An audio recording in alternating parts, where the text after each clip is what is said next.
Measuring flour is the #1 cause of most failed recipes in the bread machine and out of the bread machine, even if you're making them by hand, because everyone measures flour differently.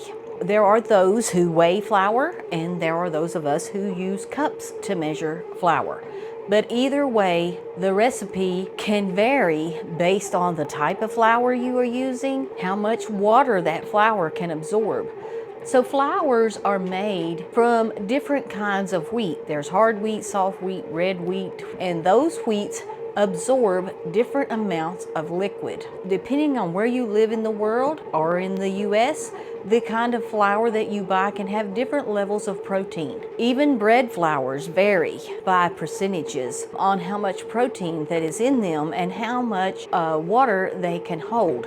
Therefore, 3 cups of my bread flour may work great in my recipe, but 3 cups of your bread flour may not work for you in your recipe. So what do? What I suggest doing is deciding on one method for how you measure flour. Now what I do is I have my flour in a container like this, and I usually just fluff it around and then I scoop it up and I level it. This method actually measures flour pretty heavy.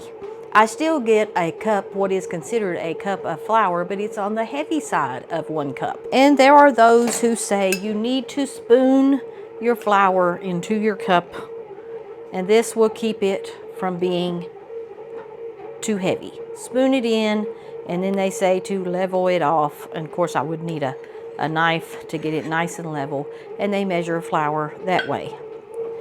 And then of course there are those who would say you need to weigh your flour and go by the weight.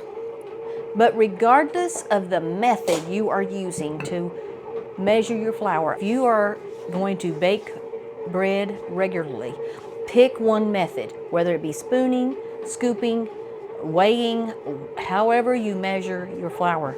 Pick that one method, then get yourself a recipe that you like, that you're going to make many times. Measure the flour according to the recipe, and the first time you make that recipe, hold back part of that flour. So if it calls for 3 cups, put in 2 3/4 cups of flour into the bread machine in that recipe, and then add the rest of the flour if you see the dough ball is too wet.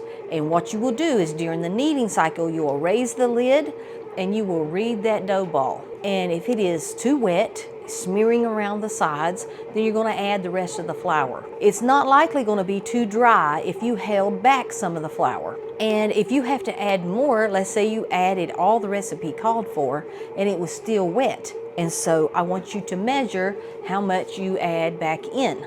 So if you add a tablespoon, write that down on your recipe that you had to add an additional tablespoon of flour.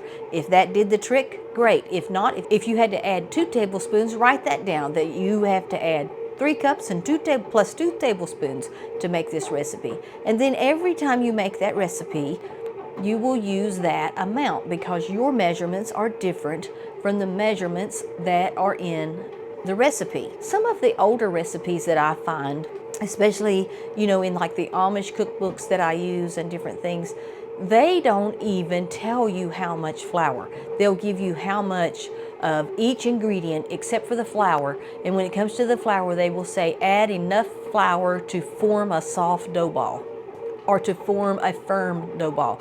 They don't even tell you how many cups of flour to add, because they know everybody adds flour differently and that every flour acts differently. I truly believe if you can learn to measure your flour for yourself and adjust it to your recipe, you can use the method that I use, which is read, adjust, and confirm every time you make bread in your bread machine.